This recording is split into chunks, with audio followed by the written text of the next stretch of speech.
Então vamos lá, no o outro exercício,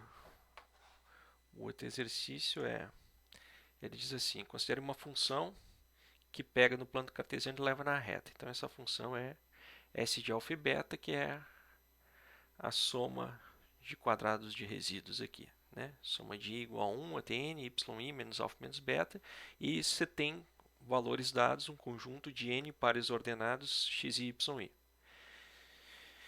Que é como se fosse uma amostra, se estiver pensando em estatística, na econometria, para nós aqui é simplesmente um número dado.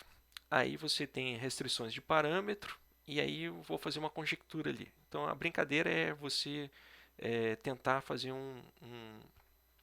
transformar esse, esse problema com restrições em um problema sem restrições. É um truque extremamente usado em economia e outras áreas, tá? Então, se tu prestar atenção à conjectura ali, ó, simplesmente você está escrevendo o, o S de alfa e beta como se fosse um S só de beta, né? E você está aqui com a soma de i igual a 1 até n, né? Aí você tem o yi menos o alfa. Só que o alfa mais beta ele tem que dar 1. Então, o alfa é a mesma coisa que você escrever 1 menos beta. Aí você tem menos o beta x i ao quadrado. Pronto, aqui você já se livrou da restrição de igualdade. O próximo passo é você se livrar da restrição de que o beta tem que ser maior que zero. Aí então eu estou te dizendo, cara, você pode escrever o beta como uma função de gama que vai ser 1 sobre 1 mais exponencial de gama. E você não quer colocar restrições no gama. Você quer, o gama pode ir para menos infinito, o gama pode ser zero, o gama pode ir para mais infinito, você não quer colocar restrição nenhuma. Então vamos lá. Se o gama for para menos infinito, se o gama for para menos infinito, se o gama for para menos infinito, o que vai acontecer? Esse exponencial aqui está indo para zero. Então, nesse caso aqui, o beta está indo para 1 dividido por 1 mais zero. Então, esse cara aqui ia estar indo para 1. Se o gama for zero, então isso aqui vai ser isso aqui, o beta vai ser 1 meio, tá? Se então o beta estiver indo para infinito, estiver indo para o infinito, então esse cara está crescendo indefinidamente, então está ficando 1 dividido por um número, está ficando muito grande. Então o beta está indo para zero. Então vamos lá, vamos ver se essa restrição atende. Então essa restrição aqui, ela faz com que o beta seja entre 0 e 1. Tá? Então o beta ele pode ser estritamente 1 aqui. Ele tá entre 0 e 1, tá? Muito bem. Atende, como ele está entre 0 e 1, então, e você vai ter o alfa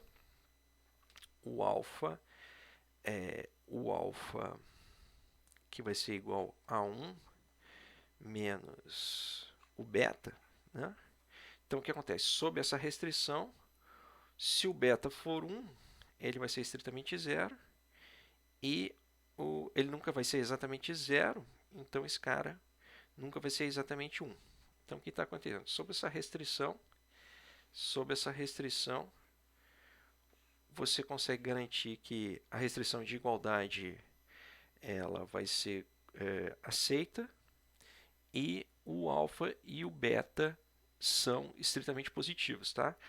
É claro que o alfa e o beta poderiam sair do espaço unitário, né? Eles serem maior do que 1, maior que 0, beleza, você já está atendendo aqui a restrição. É claro que também duas coisas. Primeiro, existe a chance do alfa bater na igualdade do 0, tá? Mas é possível, mas é pouco provável. E isso não acontece para o beta, e a restrição da igualdade, ela pressupõe então que o alfa e o beta eles têm que estar no espaço unitário, caso contrário a soma deles não bate exatamente 1. Então, a princípio essa conjectura está valendo, ela pode ser usada, tá? Então, então eu estou dizendo ali, ó, a seguinte conjectura é feita para você analisar. Então, tá com esse problema montado, e aí então o problema está atendendo as restrições, e você vai substituir o problema, você vai substituir então essa função do beta, essa estrutura do beta, e o problema então seria equivalente a otimizar um S do gama, e depois você converte, depois que você achar o gama, você converte o gama em alfa e beta, né?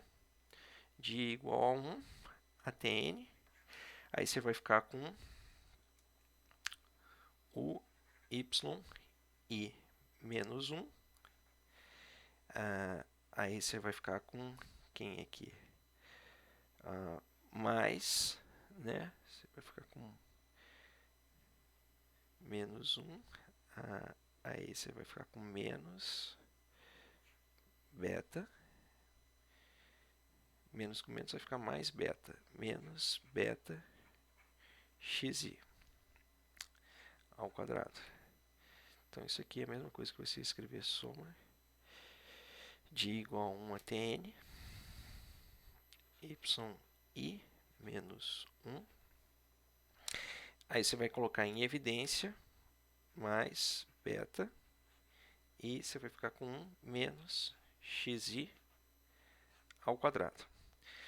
Só que isso aqui é a mesma coisa que você colocar um menos aqui e colocar o xi menos 1 aqui. Por que isso? Simplesmente para ficar com a mesma basezinha aqui do xi, yi. Então isso aqui é a mesma coisa que você escrever também soma de i igual a 1 até n, yi estrela, opa, aqui aqui é o beta, né? Y estrela. O que é o y estrela? Basta pegar o yi que você observou ali e subtrair 1. E por que você escreve y estrela? Vai ficar mais chato? Não, justamente para ficar mais fácil. Senão você vai ter que escrever colchete de yi. E esse negócio vai aparecer muitas vezes ali. Tá? Então, o beta, que é o xi, beta vezes o outro xi estrela aqui. Só que esse beta tem que estar com restrição. Beta tem que estar com restrição. Então, você faz ele de forma irrestrita em relação a 1 por 1 mais exponencial de um gama. E aqui você vai ficar com o xi estrela ao quadrado. S gama. Então, perceba, na realidade, você simplificou o problema ao escrever ele dessa forma. Né? Então, quem é que você vai ter aqui? Basta achar as condições de primeira ordem. Então, S' de gama. Aí você vai ter que derivar a soma do quadrado. Só que derivado da soma é a soma das derivadas. Então, isso aqui, soma de i igual a 1 até n. Aí você deriva dentro da soma. Vai cair o 2 aqui. E você fica com yi estrela menos xi estrela 1 mais o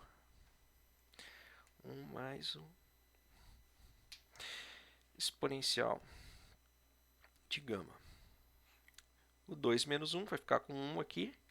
E aí você deriva agora em relação ao gama.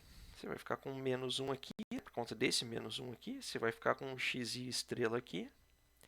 Aí você vai derivar aqui em relação a ele, vai ficar com um menos 1 que caiu. E aí então você vai ficar embaixo com 1 mais o exponencial de gama, só que ele vai ficar ao quadrado agora. Quando você derivar de novo, então você fica com... aqui embaixo você vai ficar com o exponencial de gama. Né? Então esse aqui é o gradiente derivado de primeira ordem. Né?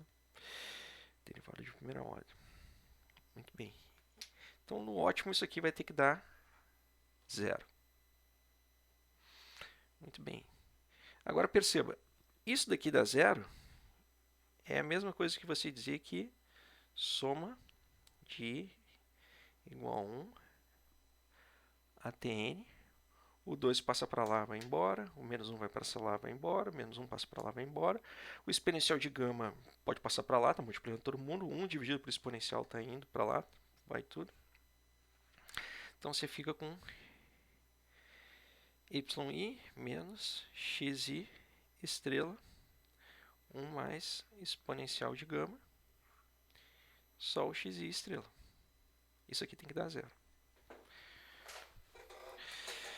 Bom, se você estudou mínimos quadrados, você vê que esse resultado é padrão. Sempre vai acontecer alguma coisa, o termo que você está somando dos mínimos quadrados pelo produto do xi. Sempre vai ser assim. Então isso aqui vai te resultar em quanto?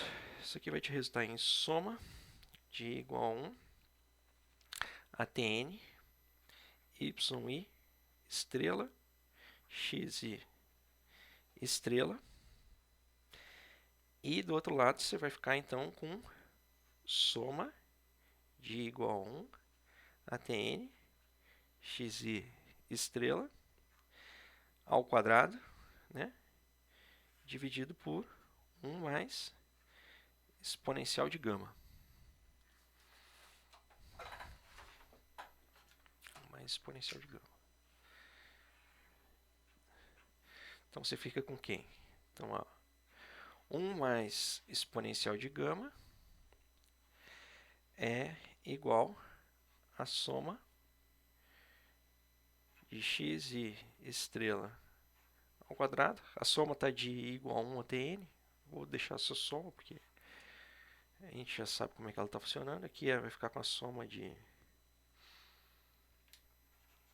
yi estrela xi estrela. Então você vai ficar com quem? Ó, você passa para lá, então. Esse 1 você vai ficar com menos 1 aqui.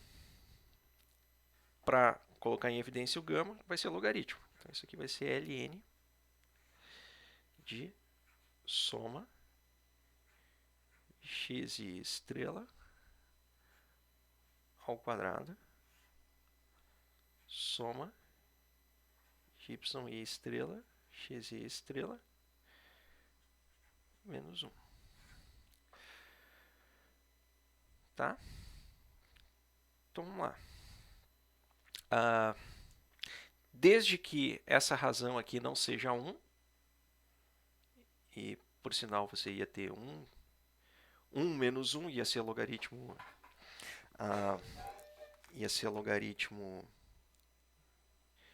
de 0, que não ia existir. Então, a princípio, está funcionando. Então, existem raros casos em que você não ia achar um gama que funciona, então, com essa fórmula só com os x, y e dado. Claro que x estrela é o x que você observou menos 1, né?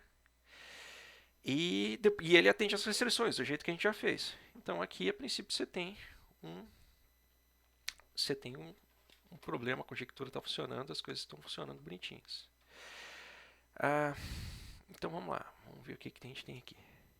Se minimizar, se a conjectura vale, tá? Se a conjectura vale, aí está te dando a derivada. Tá, vamos ver a derivada aqui. Quanto que deu a derivada? Tá aqui. A derivada deu essa linha aqui, ó. Soma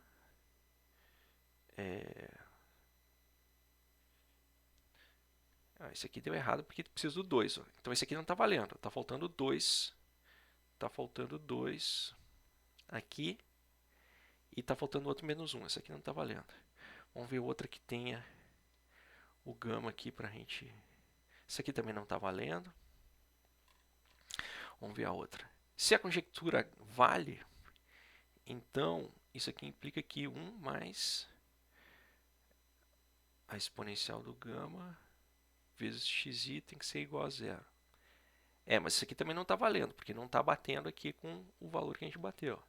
Se a conjectura vale, esse problema possui solução analítica. Sim, é verdade, a gente acabou de achar uma solução analítica. Se a conjectura do cabeçalho é válida, então a solução analítica é gama. Não, não é. A gente acabou de ver ali. Se a conjectura do cabeçalho é válida, então também não é, a gente acabou de ver. Esse problema só pode ser resolvido através do algoritmo. Não, não é, a gente acabou de ver ali que não é.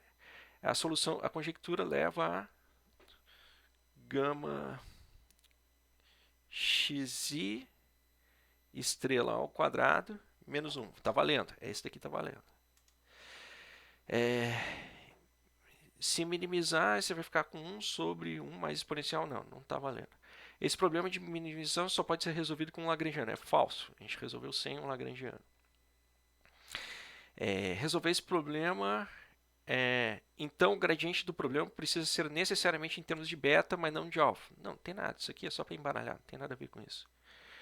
De fato, se de fato minimizar para qualquer gama, isso aqui é equivalente a resolver esse problema para qualquer gama. Sim, esse aqui foi o que a gente acabou de discutir. Então, o gradiente precisa ser necessariamente... Não precisa ser necessariamente escrito de alfa e beta. A gente pode simplesmente tirar chegar aqui, tirar uma derivada de segunda ordem em relação a gama, que vai dar conta pra caramba aqui, substituir esse cara na derivada e checar então, se a gente está querendo minimizar isso, checar então que a derivada segunda no ponto de máximo, então ela vai ter que ser apontar para baixo. Não, aqui a gente está minimizando, né? Então ela vai ter que apontar para cima, teria que ser positivo. Mas não, só olhando o gama e a derivada de segunda ordem em torno do gama. Então não precisa nada. Então, nesse exercício tem essas três só para marcar. Tá? O outro exercício, o outro eu nem vou me dar o trabalho de fazer, porque é um exercício, eu botei ele para complementar aqui, mas se você notar aqui, ele vai ser muito parecido com o anterior. Ele também é um problema de minimização dos quadrados aqui, tomando uma amostra de fora. Só que aqui tem um outro parâmetro que faria as vias de quando você está minimizando, fazendo o problema de mínimos quadrados ordinário e minimizando ao mesmo tempo a variância do erro, né? E a variância do erro, então, ela está contando como alfa. Então, isso aqui é um exercício que, se vocês não fizeram em econometria na graduação, certamente vocês vão fazer daqui a pouco, se é que não fizeram ainda na pós. Mas é simplesmente um exercício semelhante a esse daqui que você faz truques algébricos, né? Então, aqui, por exemplo, é um hessiano simétrico 2×2. Sim, só tem dois parâmetros e o hessiano vai ter que ser 2×2. Ele sempre vai ser simétrico pelo teorema de Young. É o hessiano simétrico 3×3. Mas isso aqui não faz o menor sentido. Como é que o hessiano vai ser simétrico se ele não é quadrado? O hessiano no ponto de ótimo é positivo definido. Bom, se isso aqui é um problema de minimização, né? Minimização, então ele tem que ser positivo definido. Existe resposta analítica. Nesse caso aqui existe resposta analítica. Se você fizer o cálculo do gradiente aqui, você vai ver que você tem que isolar o alfa e o beta. Não precisa. O hessiano é indefinido. Não. Você consegue chegar nele. Não estou pedindo porque ele é meio chato de calcular. É negativo definido, ao contrário do outro não é. Esse aqui também não faz sentido. Aí só tem que checar o gradiente. Não existe resposta analítica, não. Então sobra só um dos dois para marcar, né? E aí então tem a marcação aqui. Tem a marcação aqui que é o... Qual é o gradiente dele? Então vai ser esse cara aqui. Então ele tem 3. Então é muito parecido esse daqui com o anterior. Então Fechou, esses vídeos aqui fecham toda essa segunda lista, tá?